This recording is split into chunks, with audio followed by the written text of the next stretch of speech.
Dear students, मैं हूँ Mrs Hibatur Rauf, assistant professor physics.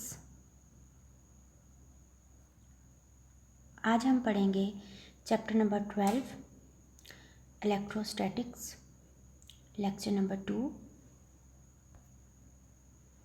और आज का हमारा टॉपिक है फील्ड्स ऑफ फोर्स और electric field intensity.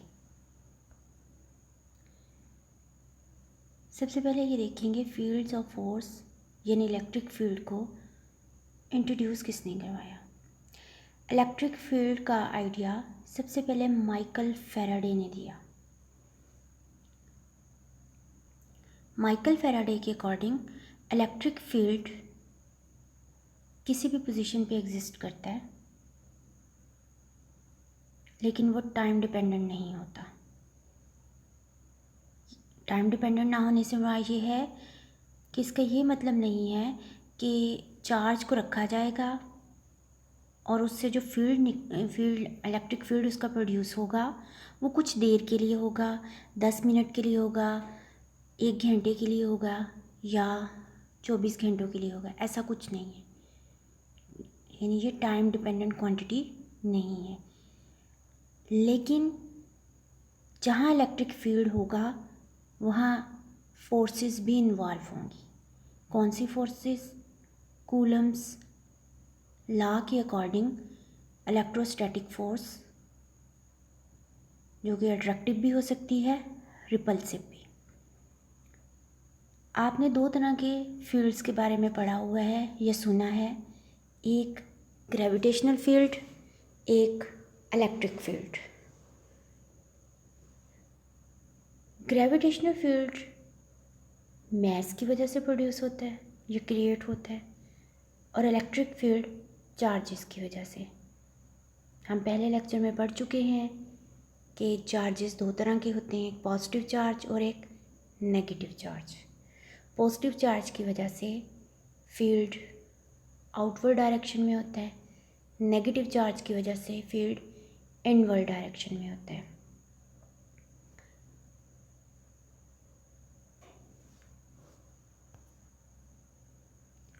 Electric field क्या है? इलेक्ट्रिक फील्ड किसी भी चार्ज, ये आपके पास जो चार्ज है प्लस क्यू, इस चार्ज को हम सोर्स चार्ज कहते हैं। सोर्स चार्ज ऐसा चार्ज जो इलेक्ट्रिक फील्ड प्रोड्यूस कर रहा हो और उसकी इलेक्ट्रिक फील्ड को हम जज करना चाहें या मेजर करना चाहें या इन्वेस्टिगेट करना चाहें कि फील्ड की स्ट्रेंथ कितनी है, उसकी मैग्नीट्यूड क्या है, उसकी डायरेक्शन किस तरफ है। इस चार्ज के इर्द गिर्द आपको डॉटेड लाइन में एक दायरा लगा हुआ नज़र आ रहा है। ये वो दायरा है जहाँ तक इस चार्ज की यानी सोर्स चार्ज से प्रोड्यूस होने वाले इलेक्ट्रिक फील्ड की हद है। इस दायरे से बाहर जाएंगे आपको इलेक्ट्रिक चार्ज का इफ़ेक्ट महसूस नहीं होगा, इस दायरे के अंदर आएंगे आपको इस चार्ज का इफ़ेक्ट महसूस होगा। इसको आप इस तरह से समझ सकते हैं कि इस चार्ज में से जो इलेक्ट्रिक फील्ड प्रोड्यूस होता है उसका बिहेवियर किस तरह का होता है, या उसकी जो लाइंस होंगी प्रोड्यूस होंगी उसकी डायरेक्शन क्या होगी, या इसके दायरे इसकी सिमत में चारों तरफ फील्ड किस तरह से महसूस होगा। आप इसकी एग्जांपल को ऐसे ले सकते हैं, जैसे एक हीटर है, उसमें से हीट प्रोड्यूस हो रही है, उसको आप रूम के सेंटर में रख दें। आप हीटर के पास बैठे हैं, आपको हीट महसूस हो रही है और बहुत ज़्यादा महसूस हो रही है। जैसे जैसे आप हीटर से दूर होते जाएंगे हीट की शिद्दत कम हो जाएगी। एक पॉइंट आएगा जहां आपको हीट की शिद्दत बिल्कुल महसूस नहीं होगी। वो पॉइंट वो होगा जहां पे हीटर की से निकलने वाली हीट की हद यानी लिमिट ख़त्म हो गई। लेकिन उस पॉइंट से जैसे ही आप अंदर आएंगे फील्ड फील होना शुरू हो जाएगा, यानी हीट महसूस होना शुरू हो जाएगी। बिल्कुल इसी तरह ये चार्ज जो है इससे इलेक्ट्रिक फील्ड प्रोड्यूस होता है। जैसे ही आप इसके करीब रहेंगे, यानी इसके चार्ज के फील्ड को टेस्ट करने के लिए, चेक करने के लिए हम एक और चार्ज लेंगे। उस चार्ज को हम टेस्ट चार्ज कहेंगे और उसको Q0 से डिनोट करते हैं। उस टेस्ट चार्ज को जब हम इस फील्ड रीजन के अंदर लेकर आएंगे, बाउंड्री से बाहर होंगे, उस चार्ज को किसी किस्म की कोई अट्रैक्शन या रिपल्शन फील नहीं होगी। लेकिन जैसे ही हम इस बाउंड्री के ऊपर आएंगे तो उसमें रिपल्शन आएगी। रिपल्शन क्यों?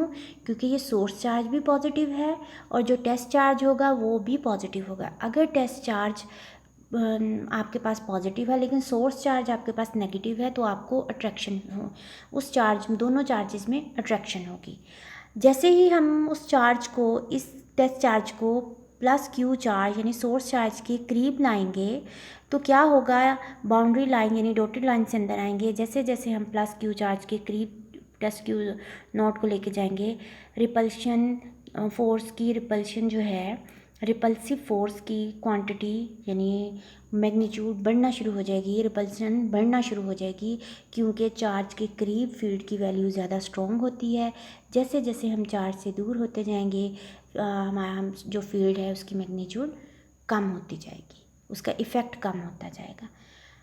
तो इलेक्ट्रिक फील्ड क्या हुआ, चार्ज के इर्द गिर्द वो एरिया जिसमें कोई दूसरा चार्ज उसका इफ़ेक्ट महसूस कर सके, उस फील्ड का इफ़ेक्ट, उसको कहते हैं इलेक्ट्रिक फील्ड। ये डेफिनेशन आपके सामने है।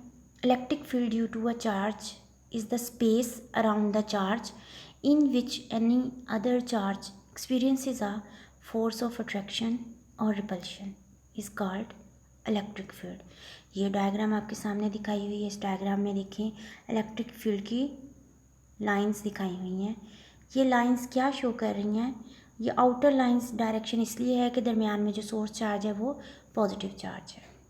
आप अगर इसको गौर से देखें, जहाँ दायरा है, दायरे के करीब लाइंस जो हैं वो बहुत करीब करीब हैं, लेकिन जैसे जैसे लाइंस बाहर आ रही हैं, लाइंस के दरमियान में कोई भी दो लाइंस देख लें, उनके दरमियान में फासला बढ़ता जा रहा है, यानी फील्ड की स्ट्रेंथ डिक्रीज़ हो रही है। अब हम देखेंगे इलेक्ट्रिक फील्ड इंटेंसिटी क्या है, यानी ये जो फील्ड पैदा हुआ है, प्रोड्यूस हुआ है, इसकी शिद्दत क्या है। Intensity of an electric field E यानी strength of an electric field is vector quantity. It is defined as the ratio of force acting upon the test charge Q naught या Q test to the magnitude of the test charge, यानी force experienced by a test charge is known as electric field। जो test charge Q naught source charge की वजह से force feel करता है, effect उसका feel करता है, उसको रेशो को हम कहेंगे, यानी उस फोर्स की और उस टेस्ट चार्ज की रेशो को हम इलेक्ट्रिक फील्ड इंटेंसिटी कहेंगे। ये वेक्टर क्वांटिटी है। फोर्स की यूनिट है न्यूटन, चार्ज की यूनिट है कूलम्स, तो हमारे पास यूनिट होगी न्यूटन पर कूलम, और इसको वोल्ट पर मीटर में भी कन्वर्ट किया जा सकता है। Electric field intensity due to a point charge, एक पॉइंट चार्ज हम कंसीडर करके उस पॉइंट चार्ज की वजह से इलेक्ट्रिक फील्ड इंटेंसिटी की वैल्यू हम अब फाइंड करेंगे, यानी इलेक्ट्रिक फील्ड इंटेंसिटी E, इसकी वैल्यू फाइंड करेंगे। आप डायग्राम में देख रहे हैं, आपके पास एक चार्ज है ये प्लस Q चार्ज, इस चार्ज को सोर्स चार्ज कहते हैं। इससे इलेक्ट्रिक फील्ड प्रोड्यूस हो रहा है जिसकी डायरेक्शन R यूनिट वेक्टर से डिनोट की हुई है, और इसकी डायरेक्शन आउटवर्ड है क्योंकि ये प्लस Q चार्ज है। एक टेस्ट चार्ज Q नॉट, ये आपके सामने test charge Q naught charge को हम प्लस Q सोर्स चार्ज की वजह से प्रोड्यूस होने वाले इलेक्ट्रिक फील्ड को टेस्ट करेंगे। एक पॉइंट कंसीडर करेंगे P point with in electric field. Electric field के अंदर अंदर हम जो उसकी फील्ड प्रोड्यूस हो रहा है उसकी रेंज यानी उसकी हद के अंदर अंदर एक पॉइंट P कंसीडर करेंगे। टेस्ट चार्ज Q नॉट को उस पॉइंट P तक लेकर आएंगे। अब Q नॉट और Q के दरमियान जो डिस्टेंस है वो R है, और यूनिट वेक्टर यानी direction of electric field intensity R या electric field R unit vector है, या आर यूनिट वेक्टर से उसकी डायरेक्शन को इंडिकेट किया जा रहा है।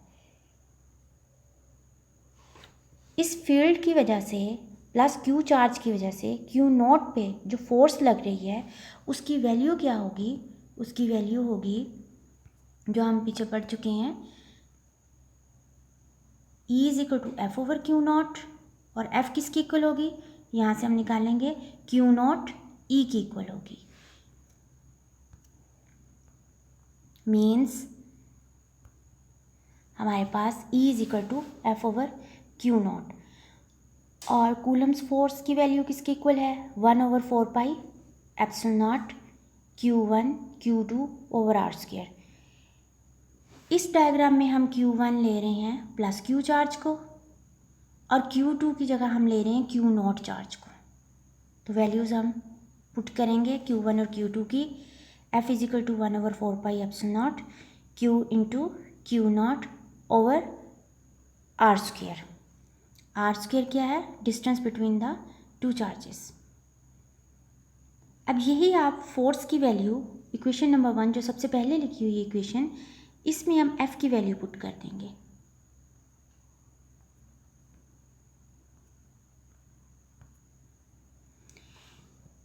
F की वैल्यू पुट करेंगे, आपके पास आ जाएगा 1/4 epsilon naught Q into Q naught divided by R square Q naught. Q naught से Q नॉट कैंसिल हो जाएगा, E की वैल्यू आ जाएगी 1/4 epsilon naught Q over R square.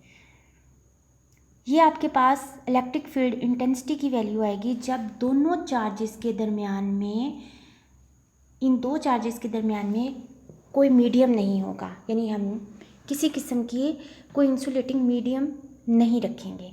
इसमें यहाँ पे आपको एयर या वैक्यूम नज़र आ रहा है, यानी कोई चीज़ नहीं है। अगर हम दोनों चार्जेस के दरमियान में कोई मीडियम रख दें, जो मीडियम होगा वो प्लास्टिक का भी हो सकता है, यानी इंसुलेटिंग मटेरियल होगा, वो प्लास्टिक, ग्लास, माइका, कोई भी फॉर्म हो सकती है, जो हम पीछे पहले लेक्चर में हम पढ़ चुके हैं।